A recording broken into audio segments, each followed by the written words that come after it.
അല്ല മൗലവി, നിങ്ങൾ മഗ്‌രിബിന്റെ ബാങ്ക് കൊടുക്കുന്നതെല്ലാം കൃത്യസമയത്ത് തന്നെയാണോ? പലപ്പോഴും അവിടുന്ന് ഇവിടുന്നൊക്കെ ബാങ്ക് കേൾക്കുന്നുണ്ടല്ലോ. ഇതിലൊക്കെ വല്ല മാനദണ്ഡം ഉണ്ടോ നിങ്ങൾക്ക്? എല്ലാം കൃത്യസമയത്ത് തന്നെ അല്ലേ? കൃത്യമായി സൂര്യന്റെയും ചന്ദ്രന്റെയും അതിന്റെ ചലനങ്ങളൊക്കെ കൃത്യമായി പഠിച്ച് ശാസ്ത്രീയമായ വശങ്ങളെ വിലയിരുത്തി ആ നിലക്കുള്ള ഔദ്യോഗിക അതോറിറ്റിയിൽ നിന്ന് പോലും അതിന്റെ കണക്കും കാര്യങ്ങളും ശേഖരിച്ച് ആ രംഗത്ത് കഴിവുള്ള ആളുകളെ ഏൽപ്പിച്ച് അതിന്റെ അടിസ്ഥാനത്തിലാണ് ഇത് കൃത്യമായി കണക്കാക്കുന്നത്. ആ കണക്ക് പ്രകാരമാണ് ബാങ്ക് വിളിക്കുന്നത്. ഒരു മിനിറ്റ് അങ്ങോട്ടും പോകാറില്ല, ഒരു മിനിറ്റ് ഇങ്ങോട്ടും പോകാറില്ല. ഭയങ്കരം തന്നെ കേട്ടോ. ആധുനിക ടെക്നോളജിയൊക്കെ ഉപയോഗിച്ച് മുജാഹിദുകൾ വളരെ കൃത്യസമയത്ത് തന്നെയാണ് മഗ്‌രിബ് ബാങ്ക് കൊടുക്കുന്നത് പറഞ്ഞത്. അല്ല മൗലവി, ഈ കടപ്പുറത്ത് നടന്ന സംഭവം എന്താ? പട്ടാപ്പകലല്ലേ മഗ്‌രിബ് ബാങ്ക് കൊടുക്കുന്നുണ്ടായിരുന്നത്? ആ വീഡിയോ എല്ലാവരും കണ്ടതാണല്ലോ. മഗ്‌രിബ് ബാങ്ക് കൊടുക്കുന്ന സമയത്ത് സൂര്യൻ അസ്തമിച്ച് കഴിഞ്ഞിട്ടില്ലല്ലോ. പട്ടാപ്പകലല്ലേ മഗ്‌രിബ് ബാങ്ക് കൊടുക്കുന്നുണ്ടായിരുന്നത്?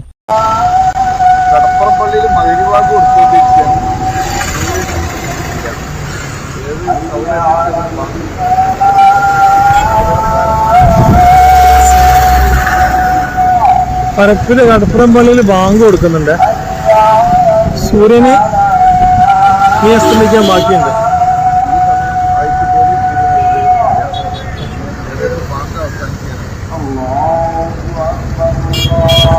ബാങ്ക് കൊടുത്തു കഴിഞ്ഞു.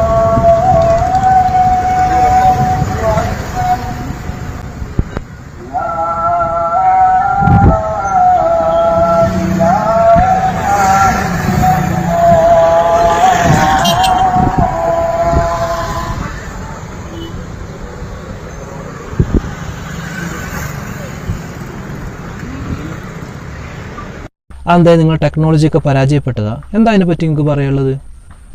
അതായത് ക്ലോക്ക് അല്പം മുന്നിലായിപ്പോയി. ഏതൊരു മനുഷ്യനും അതല്ലെങ്കിൽ ഏതൊരാൾക്കും സംഭവിക്കാവുന്ന ഒരബദ്ധമാണത് എന്ന് കേൾക്കുമ്പോൾ നമുക്ക് തോന്നും സലഫി പറയുന്നത് ശരിയാണ്, 1-2 മിനിറ്റ് ബാങ്ക് കൊടുക്കുന്ന ആൾക്ക് തെറ്റിപ്പോവാലോ എന്ന്. എന്നാൽ യഥാർത്ഥത്തിൽ ഈ ബാങ്ക് വിളിക്കുന്ന സമയത്ത്, പട്ടാപ്പകല് ബാങ്ക് വിളിക്കുന്ന സമയത്ത് വീഡിയോ പിടിച്ച ആളുണ്ടല്ലോ, അദ്ദേഹം പറയുന്ന വാക്കുകളൊന്ന് കേട്ട് നോക്ക് നിങ്ങൾ.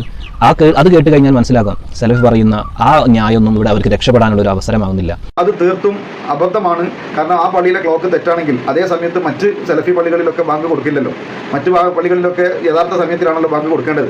ഹുസൈൻ മടവൂർ പറഞ്ഞത് പ്രകാരമാണെങ്കിൽ എല്ലാ പള്ളികളിലും ആ സമയത്ത് ബാങ്ക് കൊടുക്കാൻ പാടില്ല. എന്നാൽ ഈ വീഡിയോ ഞാൻ ചെയ്ത അന്നേ ദിവസം അതിൻ്റെ തൊട്ടടുത്ത് തന്നെ മുജാഹിദിൻ്റെ കൈവശമുള്ള ഷാദിലി പള്ളിയിലും അതുപോലെ തന്നെ എളയൻ്റെ പള്ളിയിലും ഒക്കെ ഇതേ സമയത്ത് തന്നെയാണ് ബാങ്ക് കൊടുത്തിട്ടുള്ളത്. അത് വീഡിയോ എടുത്ത ആ സമയത്ത് ഞാൻ ആ വിഷയം കൂടെ അന്ന് കൺഫേം ചെയ്തതാണ്. അതുകൊണ്ട് ക്ലോക്ക് തെറ്റി ബാങ്ക് കൊടുത്തു എന്നുള്ള വാദം വളരെ തെറ്റാണ്. അപ്പോൾ കേട്ടില്ലേ, ആ ഒരു പള്ളിയിൽ മാത്രമല്ല, മുജാഹിദിന്റെ കൈവശം ഉണ്ടായിരുന്ന മറ്റു പള്ളികളിലും അതേ സമയത്ത് തന്നെയാണ്. അഥവാ സാധാരണ മഗ്‌രിബ് സൂര്യൻ അസ്തമിക്കുന്നതിന് എത്രയോ മിനിറ്റുകൾക്ക് മുമ്പാണ് അവിടെ ബാങ്ക് കൊടുത്തിരുന്നത്. ആ പള്ളിയിൽ മാത്രമല്ല, മറ്റു മുജാഹിദ് പള്ളികളിലും അതേ സമയത്ത് തന്നെയാണ് ബാങ്ക് കൊടുത്തിട്ടുള്ളത്. അപ്പോൾ അതിലൊന്നും കളവ് പറഞ്ഞിട്ടുള്ള കാര്യമില്ല മൗലവി. എന്താ കളവ് പറഞ്ഞിട്ട് കാര്യം? കാരണം എല്ലാവർക്കും അറിയുന്ന കാര്യമാണ് സുന്നികൾ ബാങ്ക് കൊടുക്കുന്നതിൻ്റെ എത്രയോ മിനിറ്റുകൾക്ക് മുമ്പാണ് മുജാഹിദുകൾ ബാങ്ക് കൊടുക്കുക എന്നുള്ളത്. അതിന് പിന്നിൽ കളവ് പറഞ്ഞിട്ടൊന്നും കാര്യമില്ല. മൗലവി തന്നെ പറയട്ടെ. നമ്മൾ ചില സമയത്ത് കുടുംബ വീടുകളിലോ മറ്റോ ഒരു ഇഫ്താറിൽ ഇരിക്കുകയാണെങ്കിൽ നമ്മളെ കൂടെ സുന്നികളുണ്ട്, അല്ലാത്ത ആളുകളുണ്ട്. ആ സമയത്ത് സലഫി പള്ളിയിൽ നിന്ന് ബാങ്ക് കേട്ടാൽ നമ്മൾ നോമ്പ് തുറക്കും. നമ്മോടൊപ്പമുള്ള ആളുകൾ അവർ നോമ്പ് തുറക്കാതെ വിഷമിക്കും. അപ്പോൾ വിഷമിക്കുന്ന ആളുകളോട് ഐക്യദാർഢ്യം കാണിച്ചാണ്ട് ചില ആളുകൾ ഓലും നോമ്പ് മുറിക്കാതെ കാത്തിരിക്കുന്നുണ്ട്. കേട്ടില്ലേ, ഒരു സമൂഹ നോമ്പ് തുറയോ കുടുംബസംഗമൊക്കെ നടക്കുമ്പോൾ അതിലേകദേശം ആളുകളും സുന്നികളായിരിക്കും. അപ്പോൾ 1-2 ബദറുൽ ഇബ്ലീസ് കുടുങ്ങിയതുപോലെയുള്ള 1-2 ആളുകളാണ് മുജാഹിദായിട്ടുണ്ടാകുന്നത്. അപ്പോൾ ബാങ്ക് കൊടുക്കാൻ നേരത്ത് മുജാഹിദ് പള്ളിയിൽ നിന്ന് ബാങ്ക് കേൾക്കുമ്പോൾ സുന്നികളാരും നോമ്പ് തുറക്കൂല. കാരണം മുജാഹിദുകളുടെ ബാങ്കുകളെ സംബന്ധിച്ചിട്ട് കൃത്യമായിട്ട് സുന്നികൾക്ക് അറിയാം. അപ്പോൾ പട്ടാപ്പകല് മഗ്‌രിബ് ബാങ്ക് കൊടുക്കുന്ന ആളുകളാണെന്ന് എല്ലാവർക്കും അറിയുന്ന കാര്യമാണ്. അപ്പോൾ അതുകൊണ്ട് തന്നെ സുന്നികളാരും നോമ്പ് തുറക്കൂല. അപ്പോൾ മുജാഹിദുകളായ ആളുകൾ നോമ്പ് തുറക്കണോ തുറക്കണ്ടെന്ന് ആശങ്കപ്പെട്ട് വെപ്രാളപ്പെട്ട് നിൽക്കുന്ന ഒരു സാഹചര്യം. കാരണം എല്ലാ ആളുകളും നോമ്പ് തുറക്കാതിരിക്കുമ്പോൾ 1-2 വരുന്ന ആളുകൾ ഇവരെങ്ങനെയാണ് നോമ്പ് തുറക്കുക എന്നുള്ളൊരു പ്രയാസമാണ് ആ സുഹൃത്ത് അറിയിച്ചു തന്നിട്ടുള്ളത്. അപ്പോൾ ഇതിനെന്താണ് യഥാർത്ഥത്തിൽ പരിഹാരം? രണ്ട് കൂട്ടരും ഒരേ സമയത്ത് ബാങ്ക് കൊടുക്കുക എന്നുള്ളതാണ്. അപ്പോൾ നമ്മൾ മുജാഹിദുകളുടെ ബാങ്ക് സുന്നികളും അതേ സമയത്ത് തന്നെ ഉപയോഗപ്പെടുത്തുകയാണെങ്കിൽ എന്താ സംഭവിക്കുന്നത്? എല്ലാവരുടെയും നോമ്പ് നഷ്ടപ്പെടും. കാരണം നമ്മൾ കണ്ടതാണ്, പട്ടാപ്പകൽ ബാങ്ക് കൊടുക്കുന്നതാണ് അവർ സാങ്കേതിക വിദ്യ, ഗൂഗിൾ സമയമൊക്കെയാണ് അവരുത്. അപ്പോൾ ഈ സമയത്തിനനുസരിച്ച് അല്ലാഹു സുബ്ഹാനഹു വ തആല സൂര്യനെ കൂടി ചലിപ്പിക്കണ്ടേ? സൂര്യൻ്റെ ചലനം അത് 1-2 മിനിറ്റൊക്കെ അതിന് വ്യത്യാസം വരാം എന്നുള്ള നിലക്കാണ് മഹാരഥന്മാരായ പണ്ഡിതന്മാർ ആ ഒരു സമയം കൂടെ സൂക്ഷ്മതയ്ക്ക് വേണ്ടി ആ ഒരു സമയം കഴിഞ്ഞിട്ടാണ് ബാങ്ക് വിളിക്കേണ്ടത് എന്ന് പറയുന്നത്. അപ്പോൾ അതുകൊണ്ട് തന്നെ മുജാഹിദിൻ്റെ കണക്ക് പ്രകാരമുള്ള ബാങ്കിനനുസരിച്ചിട്ട് സുന്നികൾ ബാങ്ക് കൊടുക്കുകയാണെന്നുണ്ടെങ്കിൽ എല്ലാവരുടെയും നോമ്പ് ഫസാദാകുകയാണ് ചെയ്യുന്നത്. അതിന് പ്രത്യേകിച്ച് നഷ്ടമാണ് ഉണ്ടാകുന്നത്. നേരെ മറിച്ച് സുന്നികളുടെ അനുസരിച്ചിട്ട് മുജാഹിദുകളോട് ചെയ്താലോ അതൊരു ഐക്യപ്പെടലാണ്. അതുകൊണ്ട് ആർക്കും ഒരു നഷ്ടം വരാൻ പോകുന്നില്ല. അപ്പോൾ അതാണ് അവിടെ ചെയ്യേണ്ടത്. അപ്പോൾ നമുക്കൊരു സംശയം ഉണ്ടാകും. അപ്പോൾ നമുക്ക് മുത്തുനബി സല്ലല്ലാഹു അലൈഹി വസല്ലം പഠിപ്പിച്ചിട്ടുണ്ടല്ലോ, സൂര്യാസ്തമനമായി കഴിഞ്ഞാൽ പെട്ടെന്ന് നോമ്പ് തുറക്കുകയാണെങ്കിൽ അത് സുന്നത്താണ്, അതിലാണ് മുഅ്മിനീങ്ങൾക്ക് ഖൈർ എന്നൊക്കെ ഉണ്ടല്ലോ എന്നുള്ളത്. അപ്പോൾ അതിനെ സംബന്ധിച്ച് പറയുമ്പോൾ ഈ ഹദീസ് അത് അങ്ങനെ തന്നെ എടുത്ത് നടക്കുമ്പോഴാണ് ഈ പ്രശ്നം ഉണ്ടാകുന്നത്. ആ ഹദീസിനെ മഹാരഥന്മാരായ പണ്ഡിതന്മാർ എങ്ങനെ വ്യാഖ്യാനിച്ചു അത് നമ്മൾ പരിശോധിക്കുകയാണെങ്കിൽ ആ ഒരു സംശയം അവിടെ ദൂരീകരിക്കപ്പെടും. കാരണം മഹാരഥന്മാർ പണ്ഡിതന്മാർ പഠിപ്പിക്കുന്നത് എന്താണ്? സൂര്യാസ്തമനം ഉറപ്പാകുന്ന സാഹചര്യത്തിലാണ് നോമ്പ് തുറയെ ഉളരിക്കൽ സുന്നത്തുള്ളത്.